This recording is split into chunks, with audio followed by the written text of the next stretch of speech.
कहानी लखन नाम के एक गरीब लकड़हारे की है। लखन अपनी पत्नी रोशनी के साथ रहता था। लखन का जीवन बहुत ही मुश्किलों से भरा हुआ था। रोशनी, महाराज ने लकड़ी काटने पर रोक लगा दी है। उन्होंने साफ कहा है कि अगर कोई भी पेड़ काटता हुआ पकड़ा गया तो उसे बहुत ही सख्त सजा मिलेगी। अब मैं क्या करूं? मेरे तो कुछ भी समझ में नहीं आ रहा। अगर मैं लकड़ी नहीं काटूं तो घर का गुजारा कैसे होगा? लकड़ी काटने के अलावा मुझे कोई और दूसरा काम भी नहीं आता। आप एक काम कीजिए, मेरे ये सोने के कंगन बेचकर घर का सामान ले आइए। इससे हमारे घर का कुछ दिनों का गुजारा हो जाएगा। अरे ये सोने के कंगन तुमने दिए थे। तुम्हें ये सोने के कंगन बहुत पसंद हैं। फिर तुम इन्हें बेचने के लिए कैसे कह सकती हो रोशनी? हम कोई रास्ता जरूर निकाल लेंगे पैसे कमाने का। तुम ये सोने के कंगन अपने पास संभाल कर रखो। इन्हें बेचने का तो मेरा भी मन नहीं है, लेकिन हम कर भी क्या सकते हैं? भूखे पेट तो नहीं रहा जाता। सोने के कंगन तो फिर कभी आ जाएंगे, पर अभी जरूरी है कि घर का गुजारा हो। अब तुम जल्दी जाओ और ये सोने के कंगन बेच आओ। एक बात ध्यान रखना, किसी के बहकावे में मत आ जाना। आजकल लुटेरे बहुत हैं, रास्ते में अपना ख्याल रखना। लखन सोने के कंगन बेचने के लिए निकल जाता है।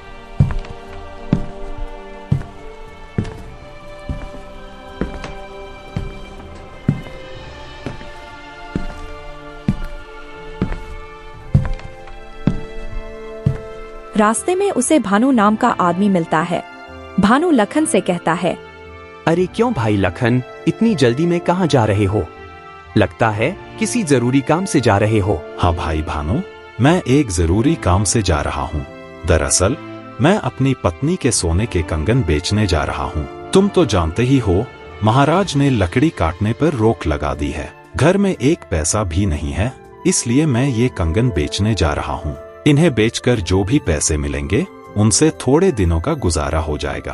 अरे यह तुम क्या कह रहे हो लखन? अब तुम पत्नी के कंगन बेचकर घर का गुजारा करोगे, और जब कंगन के पैसे खत्म हो जाएंगे फिर घर का गुजारा कैसे करोगे?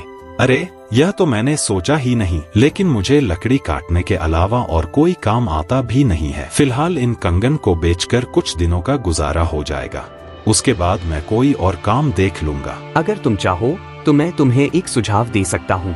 इससे तुम्हें अपनी पत्नी के कंगन भी नहीं बेचने पड़ेंगे और तुम्हारे घर का गुजारा भी हो जाएगा। सच कहूँ तो भानु भाई, मैं अपनी पत्नी के कंगन बेचना नहीं चाहता। मेरी पत्नी को ये कंगन बहुत पसंद है, लेकिन मजबूरी इंसान से हर काम करवा देती है। अच्छा बताओ, तुम मुझे कौन सा काम बता रहे थे जिससे मैं पैसे कमा सकता हूँ? देखो लखन भाई, काम थोड़ा मुश्किल है, लेकिन मुझे पूरी उम्मीद है कि तुम वो काम कर लोगे। क्या तुम काम करने के लिए तैयार हो? हाँ, मैं तैयार हूँ, लेकिन पहले काम तो बताओ, मुझे करना क्या होगा? तुम्हें मेरे साथ मिलकर चोरी करनी होगी। अरे नहीं, मैं चोरी नहीं कर सकता। मुझे भूखे रहना पसंद है, लेकिन मैं कभी चोरी नहीं करूँगा। अरे भाई, मैंने कब कहा कि तुम चोरी करो? चोरी तो मैं करूँगा, बस तुम्हें बाहर रहकर नजर रखनी पड़ेगी कि कोई आ तो नहीं रहा है। तुम देखना, केवल 10 दिनों में इतना पैसा होगा तुम्हारे पास जितना तुम अपनी पूरी जिंदगी में कमा नहीं सकते हो। तुम सही कहते हो भानु भाई, मैं तुम्हारे साथ काम करने के लिए तैयार हूँ। चलो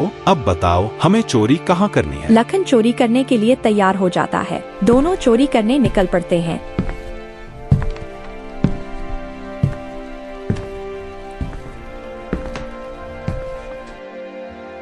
रास्ते में उन्हें एक आदमी दिखता है जो हाथ में झोला लिए आ रहा होता है। भानु लखन से कहता है, अरे देखो, सामने से वह आदमी आ रहा है। तुम्हें उसे अपनी बातों में फंसाना है और यहाँ वहाँ की बातें करनी है। उतने में मैं इसका झोला चुरा लूंगा। अब मैं उस पेड़ के पीछे छुप जाता हूँ, तुम उसे अपनी बातों में लगाओ। लखन उस अनजान आदमी के पास चला गया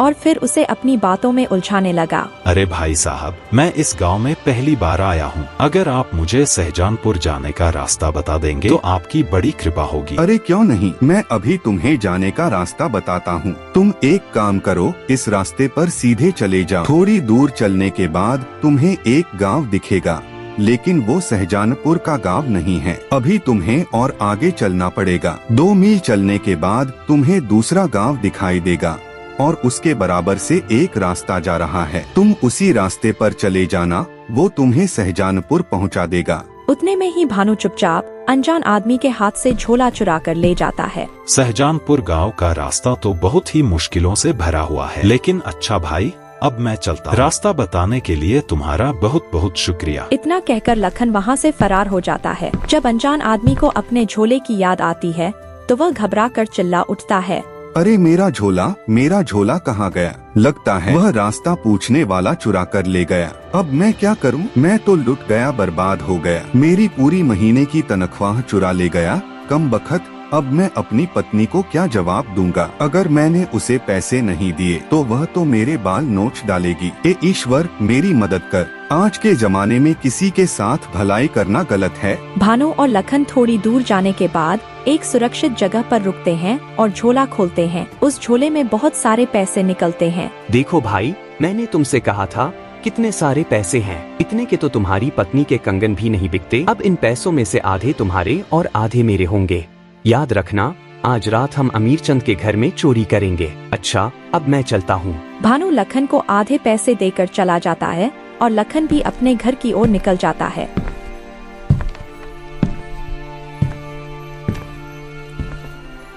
जब वह घर पहुंचता है तो उसकी पत्नी उसे देखती है और कहती है, आ गए तुम कंगन बेचकर कितने पैसे के बेके हैं?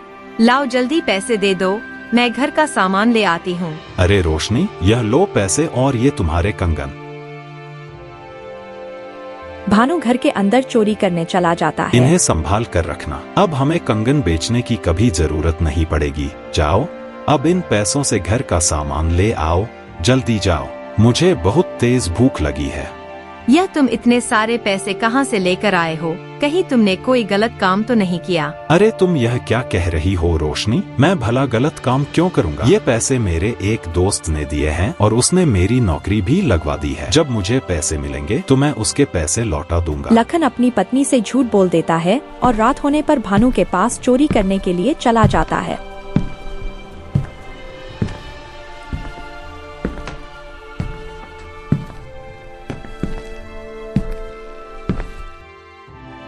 आ गए तुम? मैं तुम्हारा ही इंतजार कर रहा था। अब हम अमीर चंद के घर चोरी करने जाएंगे। तुम घर के बाहर खड़े होकर मेरा इंतजार करना। मैं अंदर जाकर सारा माल चुरा कर ले आऊंगा। अगर किसी को भी हमारे ऊपर शक हो या हमें कोई देख ले तो तुम मुझे सीटी बजाकर सूचना दे देना। मैं तुरंत वहाँ से फरार हो जाऊंगा। समझे भाई? अब जल्दी चलो, यह सही वक्त है चोरी करने का।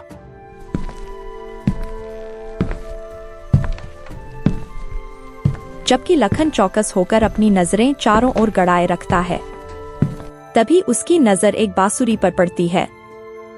अरे वाह, कितनी सुंदर बांसुरी है। मैं बचपन में इससे कितना खेला करता था। मैं कितनी अच्छी बांसुरी बजाया करता था। खैर, अब तो मैं बांसुरी बजाना भूल गया हूँ। चलो एक बार बांसुरी बजाकर देखता हूँ, मेरे बचपन की यादें ताज़ा हो जाएंगी। लखन उस बांसुरी को उठाकर बजाने लगता है।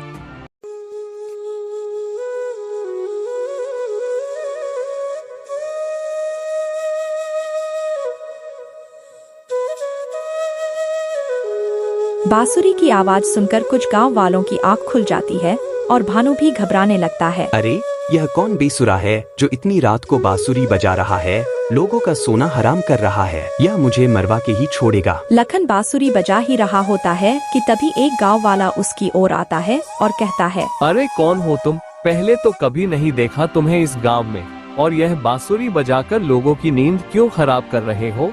लगता है हमारी चोरी का गांव वालों को पता चल गया है। अगर मैं चोरी का माल बाहर लेकर गया तो गांव वाले मुझे बहुत पीटेंगे। ऐसा करता हूँ, इस सामान को यहीं छोड़ देता हूँ और चुपचाप यहाँ से निकल जाता हूँ। अगर बांसुरी बजाने का इतना ही शौक है तो अपने घर में जाकर बजाओ।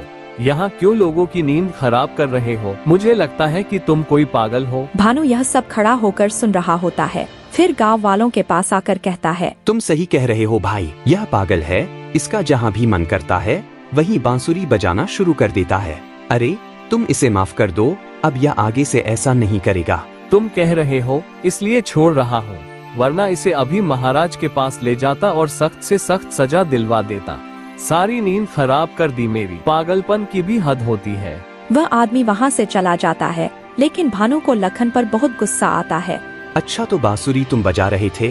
अरे, तुम तो आज मुझे मरवा ही देते। चोरी करते वक्त बांसुरी कौन बजाता है? मैंने सारा सामान चुराकर झोले में भर लिया था, लेकिन तुमने बांसुरी बजा दी। मुझे वो सामान वहीं छोड़ना पड़ा। तुम्हारी बांसुरी की वजह से आज मुझे बहुत नुकसान हुआ है। अरे भानु भैया, मैं मानता हूँ कि मुझसे गलती हो गई। उस बांसुरी को देखकर मुझे अपने बचपन की याद आ गई। फिर मुझसे रहा नहीं गया, इसलिए मैंने बांसुरी बजा दी। इस बार मुझे माफ कर दो। आज के बाद ऐसी गलती कभी नहीं करूँगा। ठीक है, इस बार मैं तुम्हें माफ कर देता हूँ, लेकिन अगर दोबारा तुमने ऐसी कोई हरकत की तो मैं तुम्हें अपने साथ नहीं लेकर जाऊंगा, समझे? चलो अब घर चलते हैं, कल हम पास वाले गांव में चोरी करने चलेंगे। दोनों अपने घर चले जाते हैं और रात होने पर दोबारा चोरी करने निकल जाते हैं। सुनो, मैं उस सामने वाले घर में चोरी करने जा रहा हूँ। तुम यहीं खड़े होकर मेरा इंतजार करो। अगर कोई आया तो मुझे बता देना और पहले जैसी हरकत मत करना। हाँ, अब मैं जा रहा हूँ, अपनी आँख और कान खुले रखना। इतना कहकर भानु घर के अंदर चला जाता है और सामान चुराने लगता है। तभी एक आदमी लखन की तरफ आ रहा होता है। उसे देखकर लखन डर जाता है और समझता है कि यह भूत है। फिर वह जोर जोर से शोर मचाने लगता है। बचाओ बचाओ, भूत भूत, मुझे कोई बचाओ इस भूत से। ए पागल आदमी, मैं भूत नहीं हूँ, समझे? मैं भी तुम्हारी तरह ही एक इंसान हूँ। मेरी पत्नी से लड़ाई हो गई, इसलिए घर के बाहर आ गया हूँ। वैसे तुम इतनी रात में यहाँ क्या कर रहे हो? मैं क्या कर रहा हूँ? मैं तो कुछ भी नहीं कर रहा हूँ। अरे भाई, इसकी दिमागी हालत ठीक नहीं है। ये किसी को भी भूत समझ लेता है। तुमसे कितनी बार कहा है, यूं लोगों को परेशान मत किया करो। चलो अब यहाँ से। दोनों वहाँ से चले जाते हैं। तुम किस किस्म के आदमी हो? मन कर रहा है कि तुम्हारा सर फोड़ दूं। तुम्हें वो जीता जागता इंसान भूत दिखाई दे रहा था? अरे, आज मेरे हाथ बहुत सारा माल लगा था और वो सब मैंने झोले में भर लिया था, लेकिन तुम्हारे चीखने चिल्लाने की वजह से मुझे वो झोला वहीं छोड़ना पड़ा। अगर तुम नहीं चिल्लाते तो आज मैं बहुत अमीर हो जाता। मेरी मत मारी गई जो तुम्हारे जैसे अहमक आदमी को अपने साथ लेकर आया। तुम्हारी वजह से मैं 2 बार नाकाम हो चुका हूँ।